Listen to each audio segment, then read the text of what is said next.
this episode of the Connecting Faith to Life podcast. I'm Trey Rhodes, the Connections Pastor at Northwood Baptist Church here in North Charleston, South Carolina.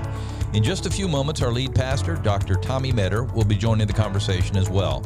In our crazy and chaotic world, our hope is that these few minutes will help you stop and reflect on your relationship with Jesus as you learn to connect Christ-centered faith to your everyday life.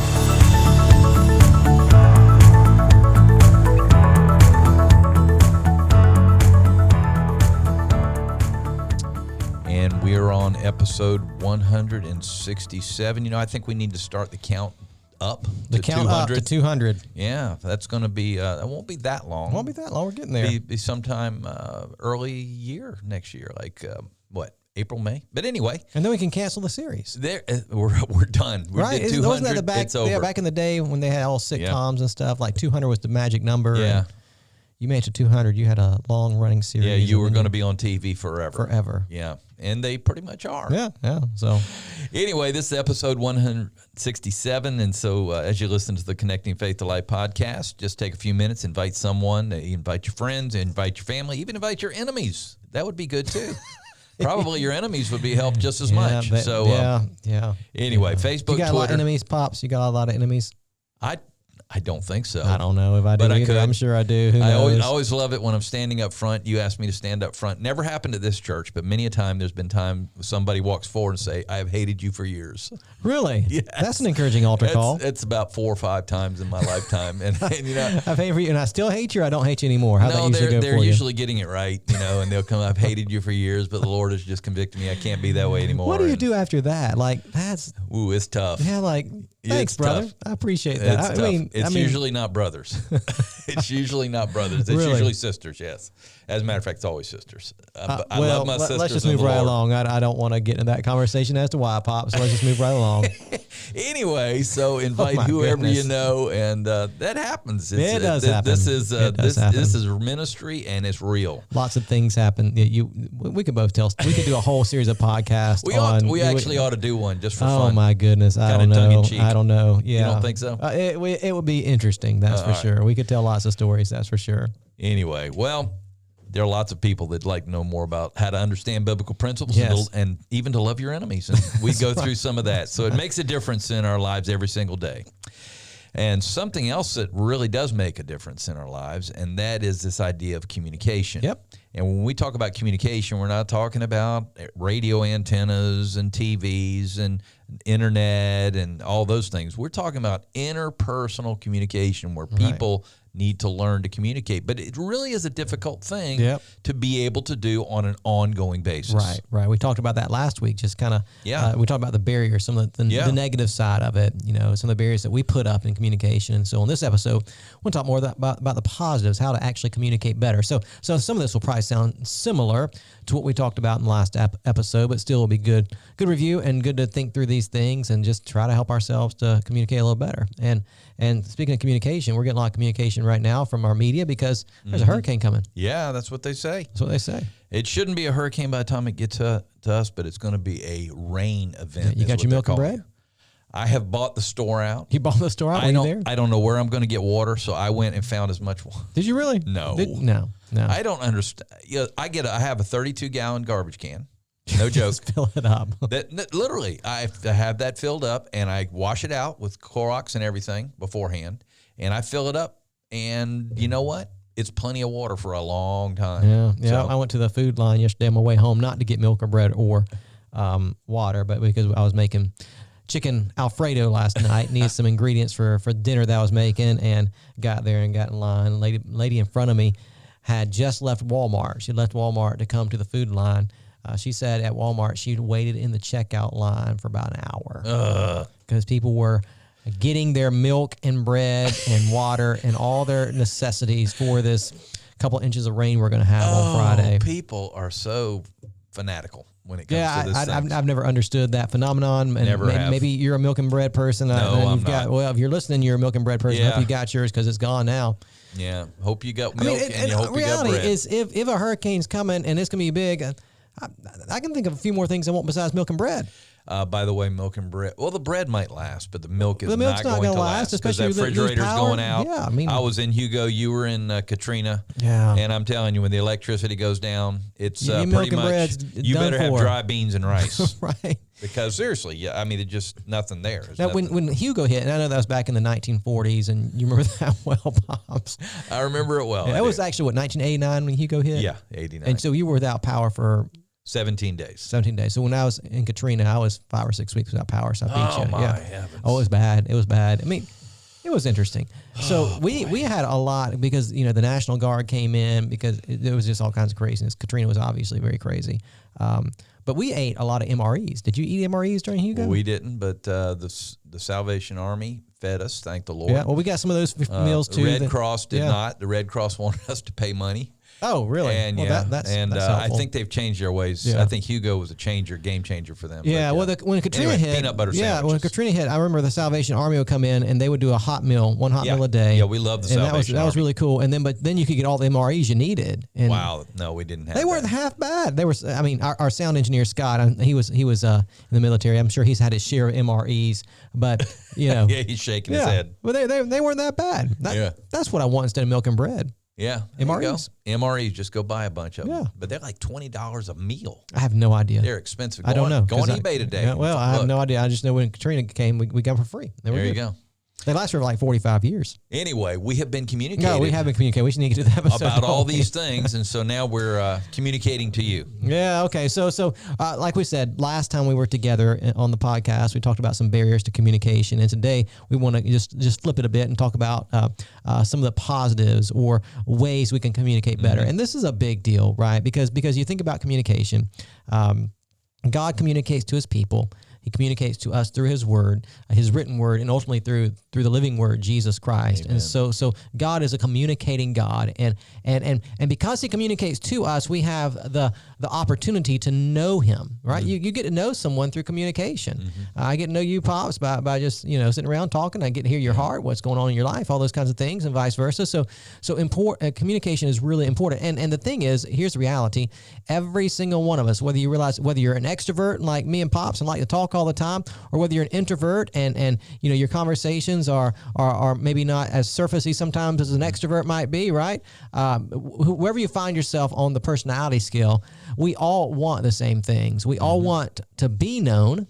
Mm-hmm. I mean, you do. You want someone to know, whether it's just a handful of people or a lot of people, whatever the case may be. We all want to be known by somebody, known intimately, and we all want to know. We all want to know others. I mean, that's just the way we're wired. We're wired for relationships, and the way relationships grow is through communication. That's it, right? I mean, Trey, if we sat in this room for a couple hours just in silence, that would be a pretty unproductive time together. And right? It'd be very uncomfortable for me because I got to talk.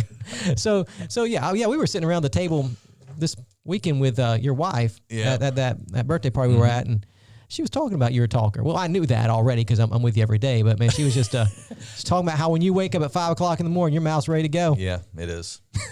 That's no joke. Poor thing. She says, can we just keep it quiet for a minute?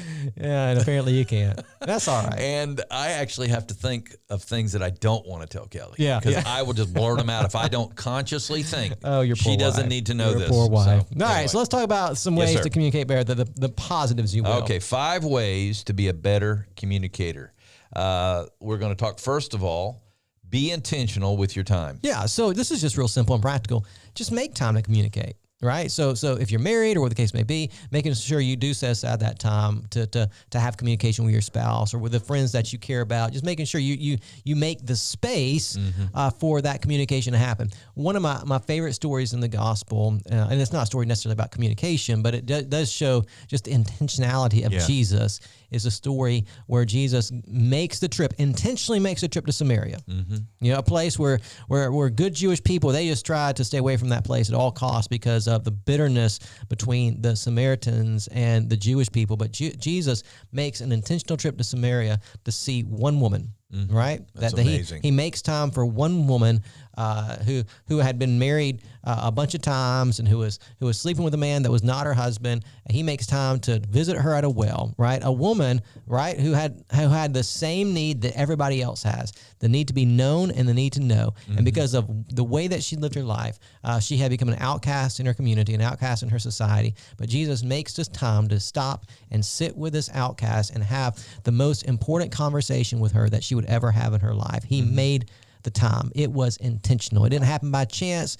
Jesus planned it out. He made a point to go to Samaria to sit and talk with that Samaritan woman, and the result was that her understanding of who the Christ was drastically changed, and she became a follower of Jesus Christ. It was a big deal, right? He made the time to sit and have the conversation.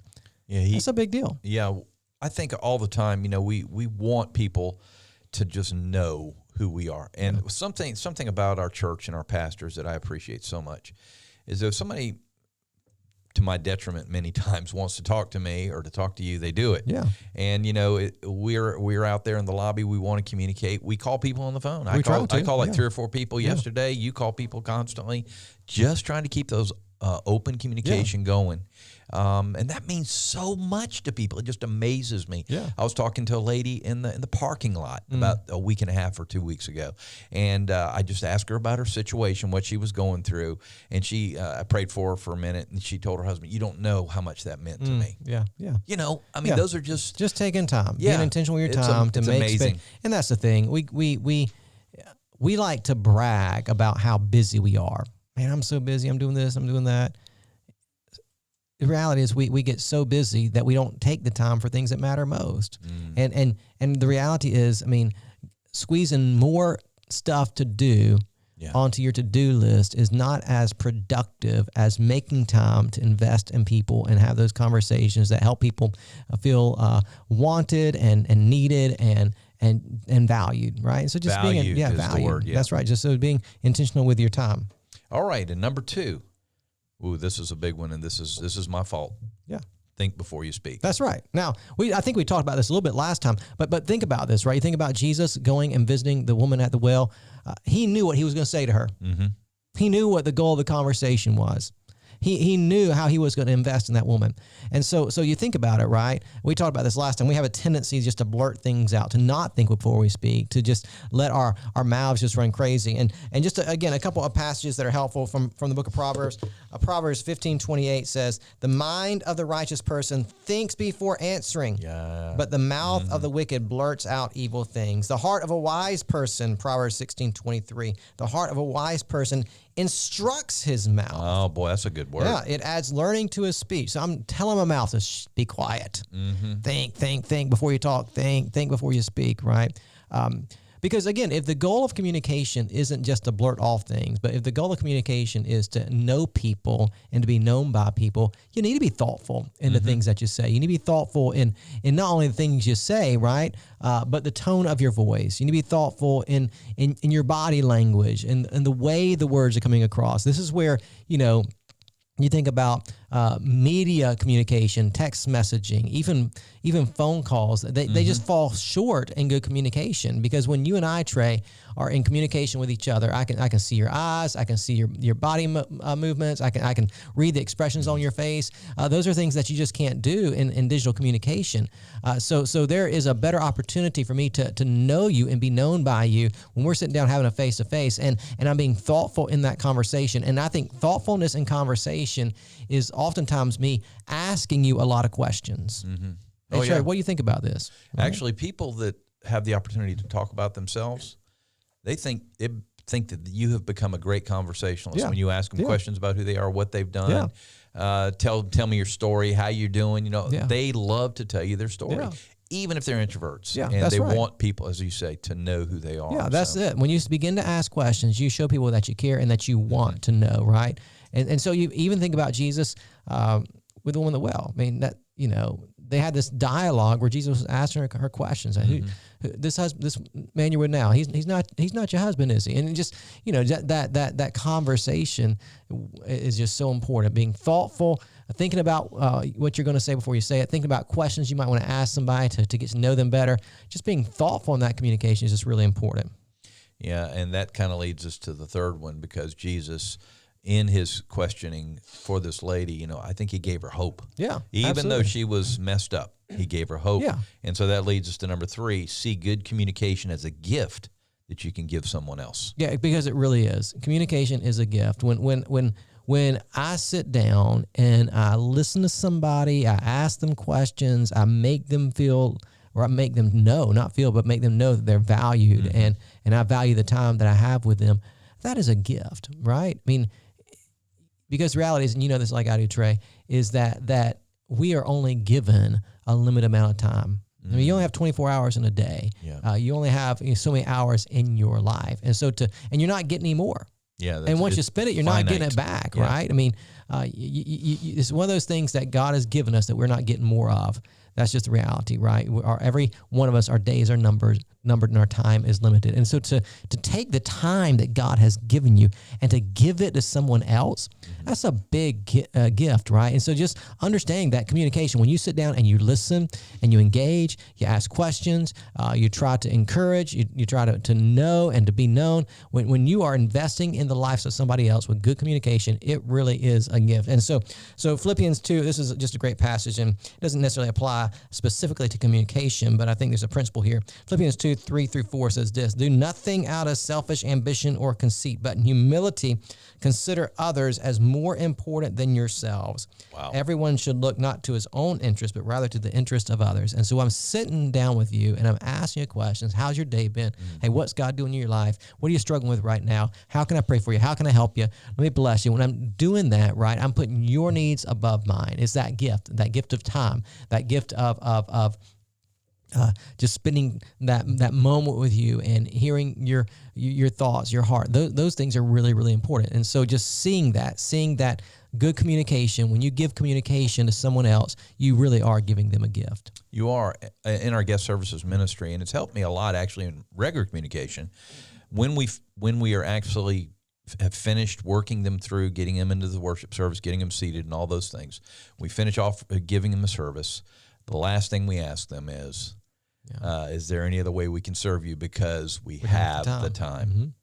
And giving that gift of time has helped me, just saying that over and over again, multiple times on Sunday, with my family, with my friends, with people that I interact with, about giving time. Yeah. Give time to them. So it's very important. Because that's reality, right? The things on your to-do list can wait. Mm-hmm.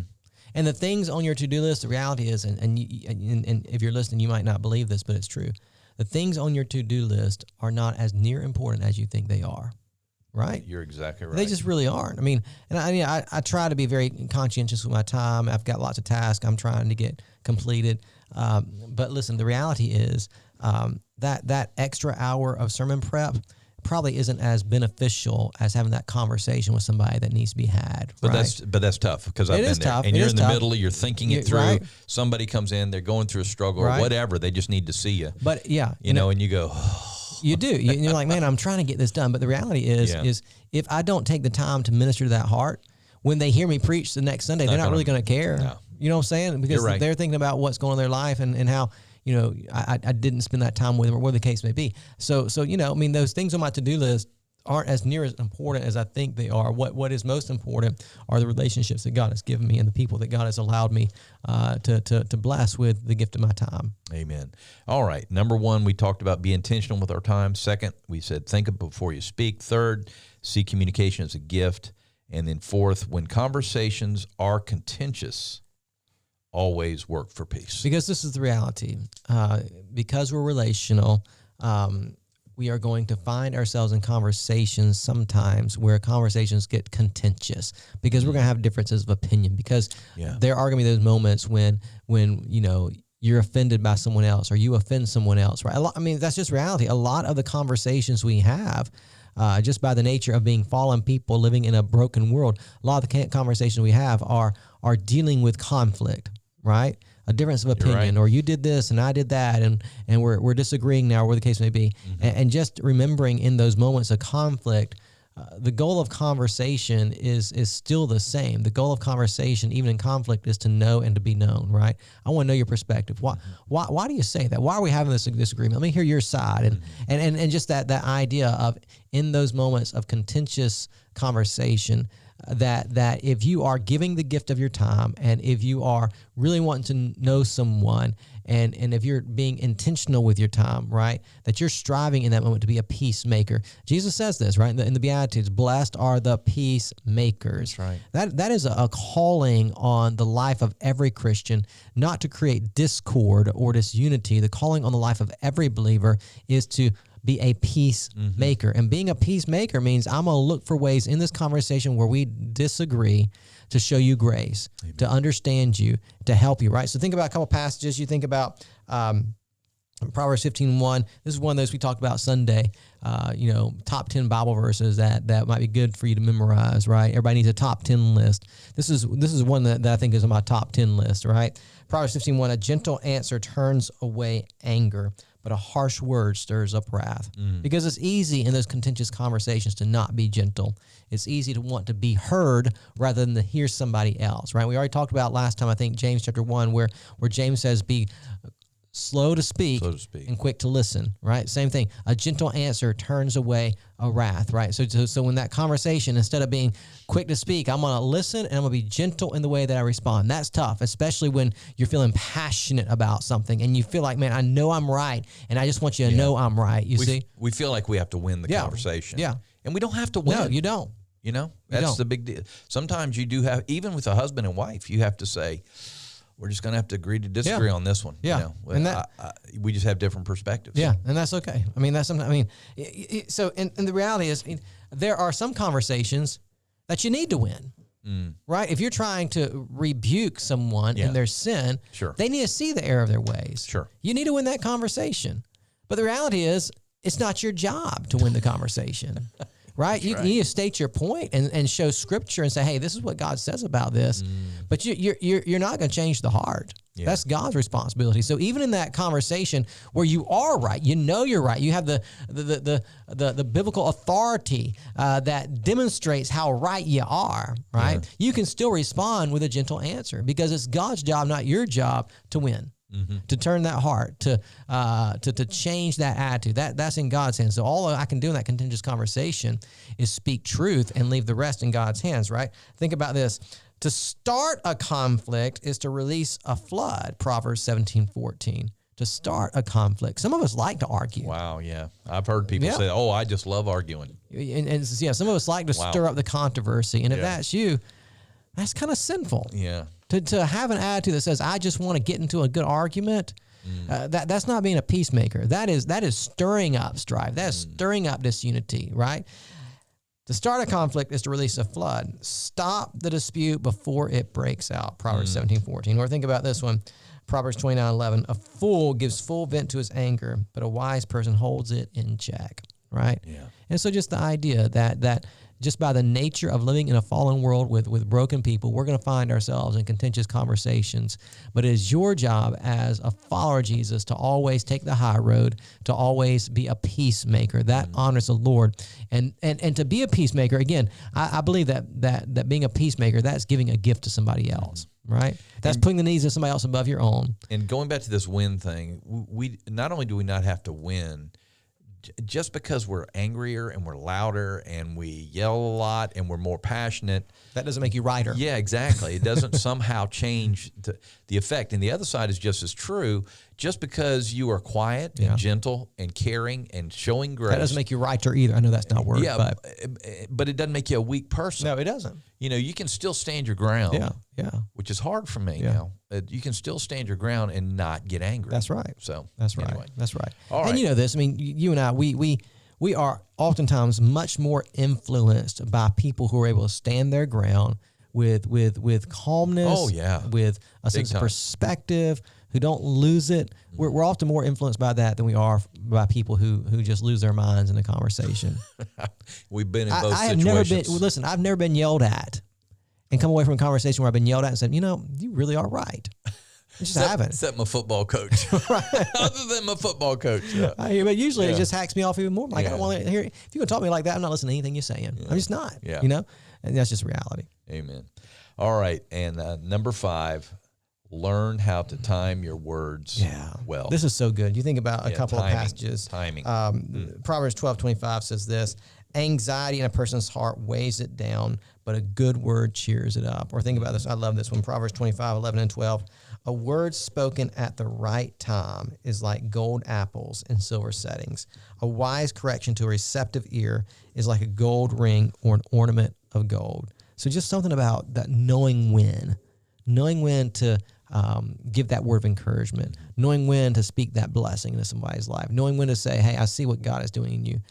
You can think about people right now in your own life who are maybe struggling with a decision or struggling with something going on in their life, and right now you could drop a well-timed word to send that text message or to make that phone call and says, hey, I just want to remind you that God loves you, and here's why I see God doing in you. That well-timed word.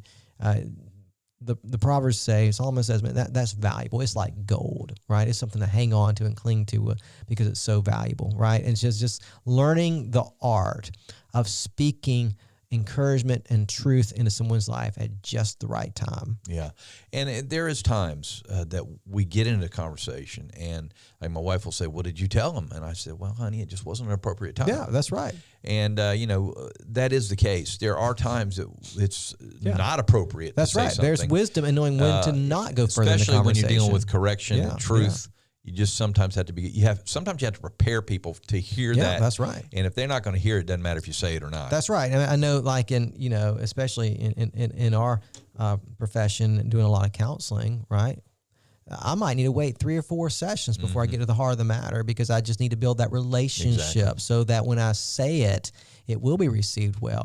But that goes, in lots of different circumstances, knowing when to offer that word of correction and also knowing when to offer that word of encouragement. I mean, it's really takes a lot of discernment, a lot of me knowing you and you knowing me for us to get to that place where I can offer those well-timed words. And sometimes that well-timed word, it is a word of correction. And that's like gold too. When you're able to receive that word of correction and say, oh yeah, I didn't think about it like that. That's a good thing. So just knowing how to time your words well in conversation is really important too.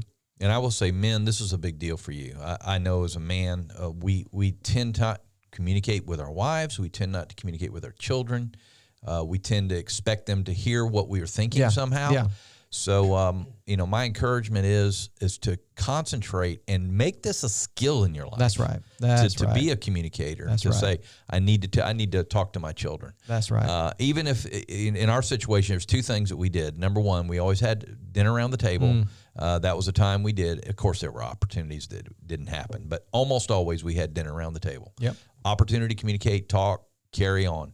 But then we had family called together, I think we called family meetings or something like that, and they knew that it was going to be something. But still, we were communicating. Yeah, that's right. That's right. Sometimes it was good. Most of the time, it was things we needed to correct as a family. We don't have family meeting time. We have what we call family reflection time. Oh, that sounds a lot better. Yeah. One of my sons hates it. Like, oh, not family reflection time, not family reflection time. It doesn't matter what you call it, man. They figure it out. No, let's not do that. I hate that. I'm like, but as they get older, they'll be thankful that you did communicate with them and let them know what was going on and what was happening. Well, Pastor, as we finish up, you got a man out there, since we're talking about men in particular, and he's just plain old struggling. He doesn't say much to anybody, including his family, friends, nobody at work knows what's going on. Where does he start to try to get this process of communication going? Yeah, you just do it. I think what would happen for you, if you're that person that struggles with communication, you will be amazed at the response you get from that person that you love just by saying, hey, I just want you to know I was thinking about you today or praying for you today. Just dropping a word of encouragement today in somebody's life that you love will be a big deal, and you'll be amazed at how that's received. That does take a step of faith because you're not used to doing that. But I promise you, if you take that step of faith, God's going to honor that, and you're going to see someone's face light up as you make the effort to say, hey, I just want you to know I care about you. Yeah. It's a really big deal. It is. Well, thank you, Pastor. I appreciate you sharing this good word, very good word here today, and get us ready as we prepare for next week. All right. I do hope today's episode has been helpful for you. And if it has been helpful for you, go ahead and hit that subscribe button so you can have new content delivered to your device every single week. Leave us a 5-star review. That helps us to get word out about our podcast. And as always, we hope today's episode has helped you connect faith to life.